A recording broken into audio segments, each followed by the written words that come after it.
Hola, ¿cómo están? Hoy vamos a seguir leyendo Frankenstein de Mary Shelley y vamos a leer el capítulo 4. Empezamos. Presten atención y disfrutar de la lectura. Desde ese día, la filosofía natural y particularmente la química, en el sentido más amplio del término, llegaron a ser prácticamente mi única ocupación. Leí con entusiasmo aquellos trabajos tan llenos de genio y evaluación que los autores modernos han escrito. Concurrí a las conferencias y cultivé la compañía de los científicos de la universidad y encontré incluso a M. Krempe, una gran guía de información real y con sentido, combinada es cierto, con sus modos repulsivos, pero no por eso de menor valor. En M. Waldman hallé un auténtico amigo. Sus maneras gentiles nunca fueron ganadas por el dogmatismo, y sus ideas eran transmitidas con claridad, falto de toda pedantería. De mil modos me facilitó el conocimiento, hasta las más intrincadas investigaciones se hicieron fáciles.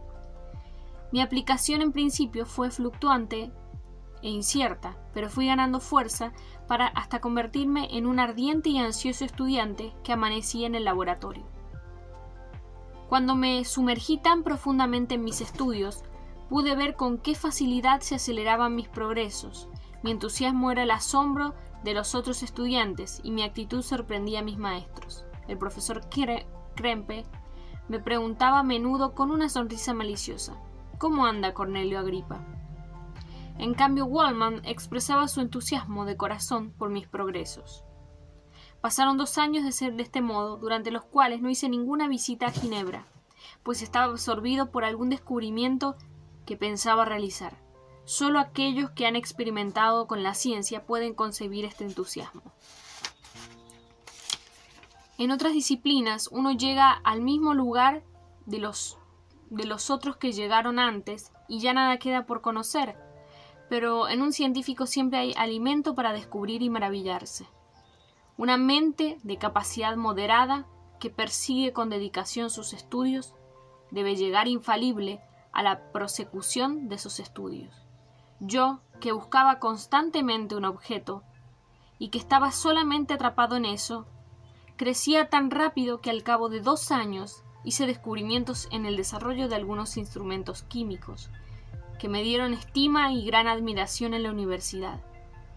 Cuando llegué a este punto y había llegado a adaptarme con la teoría y la práctica de la filosofía natural que dependían de las lecciones de algunos de mis profesores de Ingolstadt, mi residencia en este lugar no me permitía seguir creciendo. Pensé, entonces, en regresar a mis amigos y a mi ciudad natal, pero un incidente prolongó mi estadía. Uno de los fenómenos que me atraían era la estructura del cuerpo humano y de todos los animales con vida. A menudo me preguntaban de dónde proviene la vida. Era una pregunta audaz, y siempre se le atribuye características misteriosas. En muchos aspectos, sin embargo, el conocimiento está cercano, pero la cobardía y el azar limitan nuestro descubrimiento. Medité sobre todo esto y me propuse de allí en adelante dedicarme a las ramas de la filosofía natural que se relacionaban con la fisiología. Me animaba el entusiasmo normal, y si no hubiese sido así, esta rama del estudio habría resultado irritante, casi intolerable. Porque para examinar las causas que dan la vida, debemos ir a la muerte. Tuve que familiarizarme con la ciencia de la anatomía. Pero eso no bastó. También había que analizar la descomposición del cuerpo humano. Durante mi educación, mi padre había tenido buen cuidado de que nada sobrenatural impresionase mi alma. No recuerdo haber sentido miedo ante un relato de terror, ni ante la aparición de un fantasma. La oscuridad no me producía efecto, y un cementerio solo era un lugar donde depositar cuerpos sin vida, que luego de haber sido receptáculo de fuerza y belleza se convertía en alimento de los gusanos. Me veía ahora llevado a observar las causas de esa descomposición y obligado a pasar días y noches en bóvedas y osarios. Mi atención se dejaba atraer por aquellos objetos que eran más insoportables para los sentimientos humanos. Veía cómo la esbelta figura de un hombre se degradaba, comprobaba cómo la descomposición de la muerte seguía el florecimiento de la vida, y cómo los gusanos eran los herederos del ojo y el cerebro. Examinaba todos los pasos que van de la vida a la muerte, y de la muerte a la vida, hasta que en medio de esta negrura vi la luz, tan viva y maravillosa, y al mismo tiempo tan simple, y aunque me sacudió la inmensidad de sus resultados que ella habría, también me sorprendió el hecho de que, entre tantos genios que habían estudiado la misma ciencia, solo yo pudiese descubrir ese secreto tan sorprendente. Recuerde que no estoy relatando la visión de un loco. Lo que afirmo es tan cierto como el sol que brilla en el cielo. Todo fue sin duda fruto de un milagro, pero las etapas del descubrimiento fueron claras y probables. Luego de días y noches de grandes fatigas, logré descubrir la causa de la generación de la vida, y yo mismo conseguí la capacidad de darle vida a la materia inerte. Un asombro del principio dejó paso a la euforia y al entusiasmo. Luego de tanto tiempo dedicado a trabajos fatigosos, haber llegado a la culminación de mis deseos representaba lo más satisfactorio de mi tarea. Este descubrimiento era tan grande, tan abrumador, que todos los pasos que me llevaron a ello quedaron en el olvido, y solo tuve ojos para el resultado obtenido. Todo lo que había sido materia de estudio y objetivo de los sabios a partir de la creación del mundo, lo tenía al alcance de mí.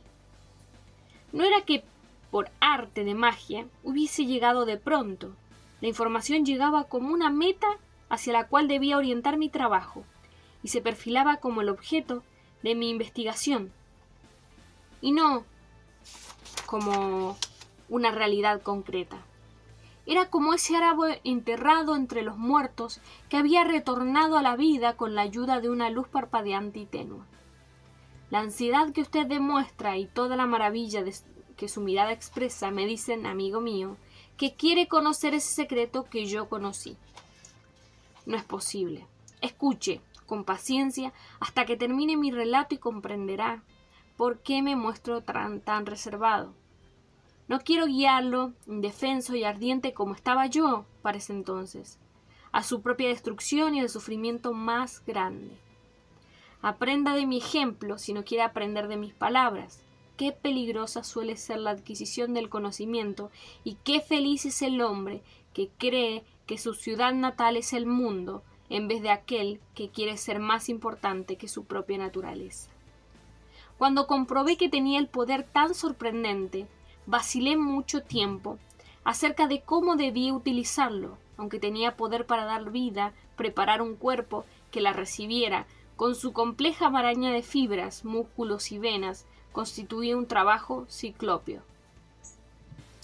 También dudé si era conveniente crear un cuerpo como el mío o ceñirme a una organización más simple. Pero mi imaginación estaba desbordada por mis primeros éxitos, así que no podía dudar de mi capacidad para dar vida a un animal tan maravilloso como el hombre. Los materiales que podía usar no parecían los adecuados para una empresa tan dura, pero no tenía dudas de alcanzar el éxito. Me preparé para muchos fracasos. Era posible que fallase muchas veces, y que mi obra fuese al fin imperfecta. Sin embargo, cuando pensaba en los progresos de la ciencia, que la ciencia obtiene a cada instante, me sentía alentado a que mis intentos, al menos, sirvieran para los cimientos del futuro. Tampoco creía que la grandeza y la complejidad de mi plan fuesen excusas que me demostrasen la imposibilidad de la concreción.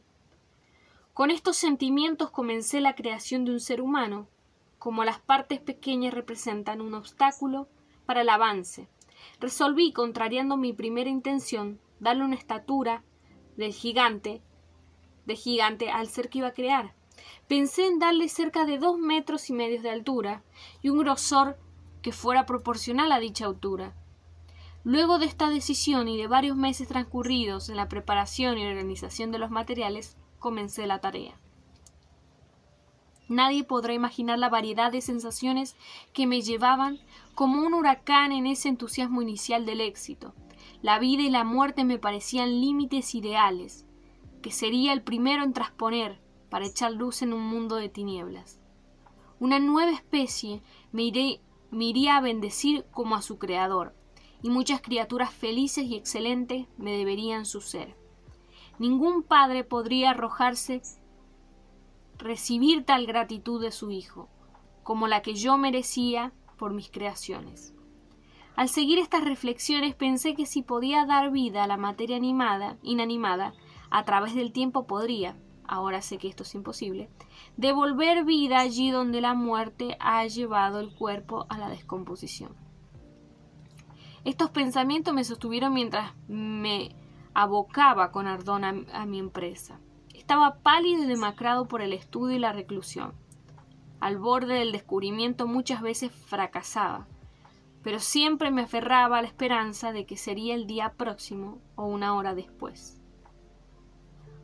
Un secreto que solo yo poseía era la fe, y la luna solía iluminarme en mi tarea nocturna mientras perseguía con ardor incansable los misterios de la naturaleza allí donde se ocultaban. ¿Quién puede medir mis fracasos mientras hurgaba en los húmedos terrones de la tumba o torturaba al animal vivo para darle animación a la arcilla inerte? El recuerdo me hace temblar las piernas y me humedece los ojos, pero en aquellos momentos un impulso, un frenesí, me llevaba a continuar. Creía haber perdido el alma y la sensibilidad, y solo tenía pensamientos para seguir con la empresa. Se trataba sin duda de un trance pasajero, y las sensaciones aparecían con renovada fuerza tan pronto como regresaba a mis costumbres de antaño. Coleccioné huesos de osarios, perturbé con dedos profanos los grandes secretos del cuerpo humano. En una estancia solitaria, parecida a una celda, en el desván de la casa, separado de todo lo demás por una galería y una escalera, tenía el taller donde realizaba mi tarea repugnante, y los ojos se salían de las órbitas cada vez que vigilaba los detalles de mi obra. La sala de disección y el matadero aportaban mis materiales, y muchas veces mi naturaleza humana se apartaba con asco de aquella tarea, al mismo tiempo que, impulsado por la ansiedad sin límite, me iba acercando paso a paso a la culminación de mi trabajo. Transcurrió todo el verano mientras me encontraba absorbido por mi labor. Fue una estación particularmente bella. Los campos dieron cosechas como nunca, y los viñedos ofrecieron una lujuriosa producción, pero mis ojos eran indiferentes a los encantos de la naturaleza. Y esos sentimientos que me llevaban a ignorar los paisajes que me rodeaban también me llevaba a olvidar a mis amigos, que se encontraban a muchas millas de distancia, y a quienes no veía desde hacía tanto tiempo. Sabría que mi silencio los ponía inquietos, y recordaba las palabras de mi padre. Sé que mientras estés satisfechos pensarás en nosotros y nos enviarás noticias. Pido que me perdones si interpreto que al no enviar correspondencia estás dejando de lado también tus otras obligaciones. Por eso sabía cuáles debían ser los sentimientos de mi padre, pero no podía abandonar mi actividad tan repulsiva en sí misma, y que se había apoderado de tal modo en mi imaginación. Deseaba reprimir todos mis afectos hasta alcanzar el objetivo, el que absorbía y me anulaba todos los demás hábitos de mi naturaleza. Pensé que mi padre sería injusto si le atribuía mi silencio al vicio o al desgano. Ahora sé que estaba justificado al creer que debía censurarme. El ser humano, que vive en la perfección, debe permanecer siempre un espíritu calmo y no debe permitir que la pasión y un deseo transitorio lo perturben. No creo que la búsqueda del conocimiento sea una excepción a esta regla. Si el estudio al que uno se dedica muestra tendencia a dejar de lado todos los afectos y a destruir el placer, se puede afirmar que este estudio va en contra de las leyes, es decir, es inarmónico a la mente humana. Si esta regla se respetase y nadie se permitiera que una tarea perjudicase los afectos domésticos, Grecia no habría sido esclavizada. César no se habría impuesto a su propia nación. América habría sido descubierta poco a poco y los imperios de México y Perú no habrían sido destruidos. Pero me olvido que estoy hablando de moral en la parte más sustancial de mi relato y veo en su rostro una necesidad de que continúe con mi exposición. En sus cartas mi padre nada me reprochó, aunque había tomado nota de mis silencios, inquiría más sobre mis actividades. Durante estos trabajos transcurrieron el invierno, la primavera y el verano, aunque no le presté atención a las hojas nuevas ni a las flores, imágenes que otrora me aportaban gran placer.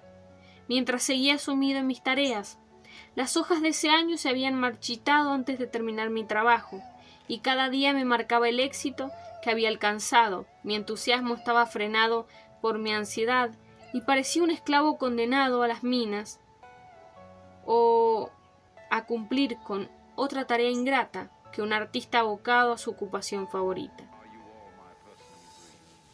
Todas las noches me atacaba una fiebre lenta y mis nervios padecían dolorosa tensión. La caída de una hoja me sobresaltaba y me ocultaba de las demás, como si hubiese cometido un crimen. Me alarmaba a veces el desorden de mi personalidad. Solo me mantenía la energía de mis objetivos. Pronto terminaría mi trabajo y creía que el ejercicio y la recreación borrarían los síntomas de esa enfermedad incipiente, y me prometí las dos cosas que cuando terminara con mi creación. Bien, ahí termina el capítulo 4. Nos vemos otro día en el capítulo 5. Adiós.